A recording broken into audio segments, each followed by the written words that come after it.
Selamat pagi teman-teman kalian, salam sejahtera bagi kita semua. Bersyukur kehadiran Allah Subhanahu wa taala rahmatnya kita berkumpul dalam debat kelas 11 KPLB 3 ini. Bagi masing-masing silakan perkenalkan anggotanya masing-masing, bisa dimulai dari tim produksi, silakan. Perkenalkan,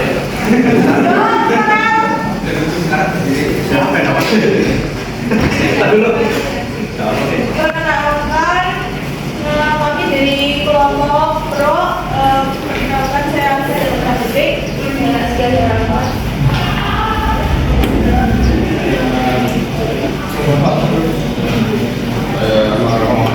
Saya Muhammad Sudah Atas dan di sini kami sebagai tim pro dari Konsi Suksesnya Program kami.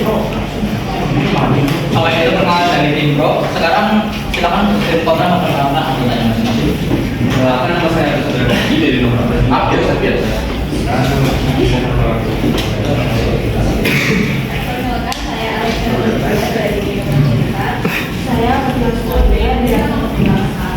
Dan kami dari tim kontra akan mendebat dengan tim pro.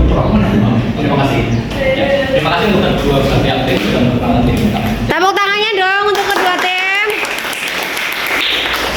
Harap tidak makan ketika berdebat.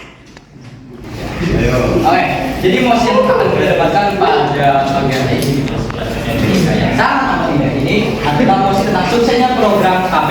Oke, dan di sini saya akan jelaskan dulu sesi-sesi yang akan kami jalankan pada debat kali ini. Ada 4 sesi, yaitu pertama 3 menit untuk membuat atau mempersiapkan argumen yang akan didebatkan pada kedua belah pihak tim. Lalu pada sesi kedua, setiap tim diberikan masing-masing 3 menit.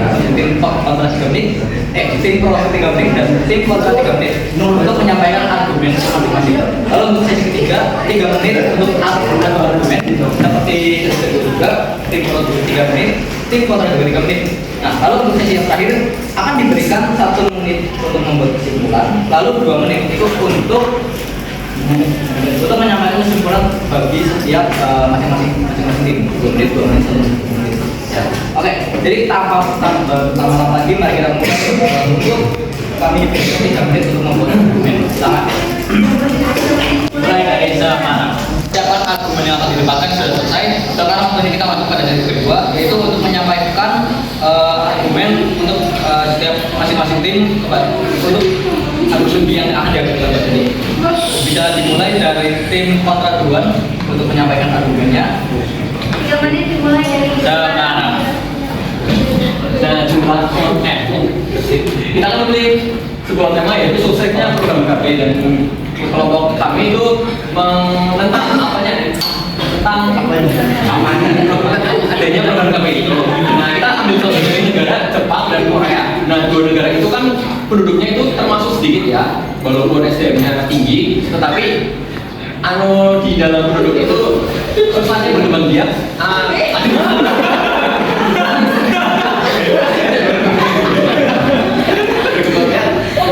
Jadinya populasinya akan turun. Susahnya generasi muda yang akan datang, dan kekurangannya tenaga kerja.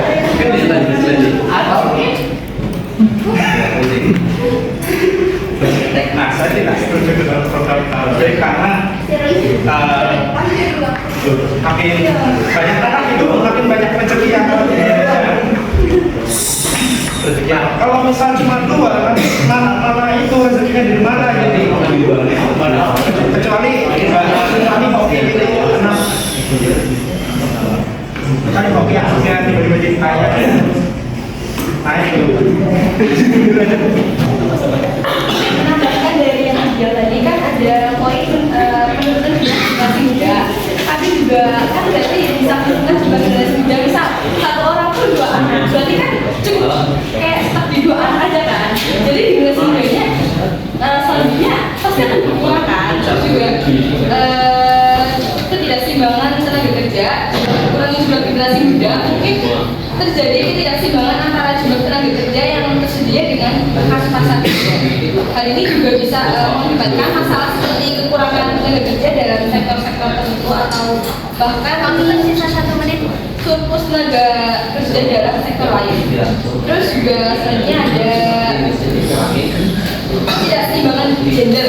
Dalam beberapa kasus suksesnya program KB menyebabkan ketidakseimbangan gender, terutama jika preferensi terhadap jenis kelamin anak mempengaruhi pengendalian kelahiran. Hal ini dapat mengakibatkan masalah sosial seperti meningkatnya kesenjangan gender dan ketidakseimbangan dalam masa pernikahan. Mungkin gitu aja. Waktu tetap bisa 25 detik kan? Dari aku juga, terus juga sangat berpengaruh dalam faktor budaya dan agama. Jadi karena saking berkurangnya populasi, akhirnya tuh Nilai di silent terlebih dahulu ya. dan waktu tetap 10 detik. Budaya dan agama itu kurang.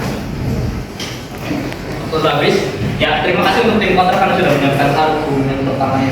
Akan didebat menyampaikan argumen yang menguntungkan di sesi ketiga nanti. 3 menit dimulai dari sekarang.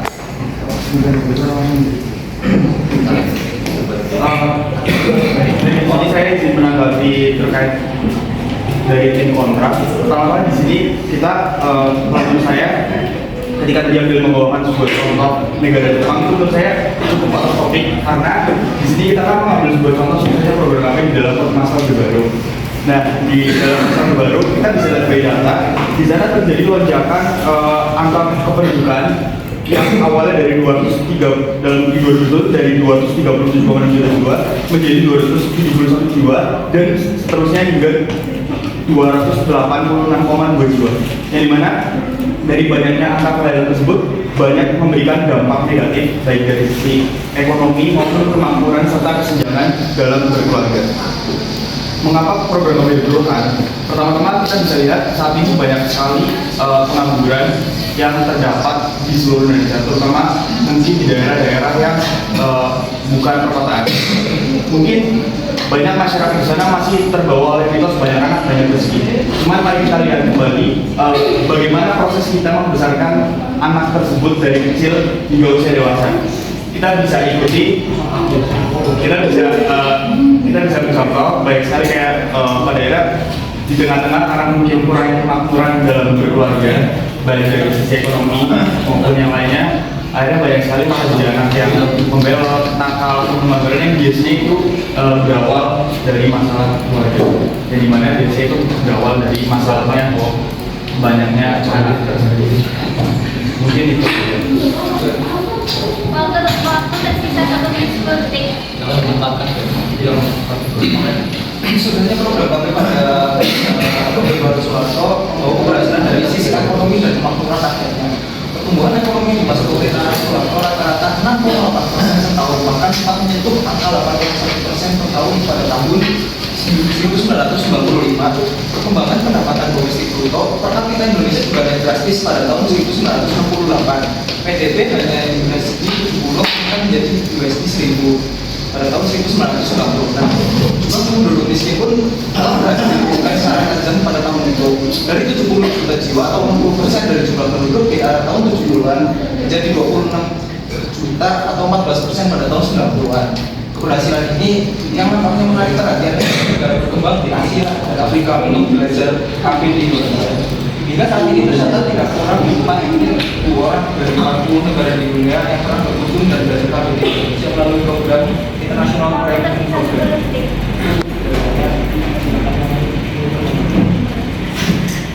Waktu hari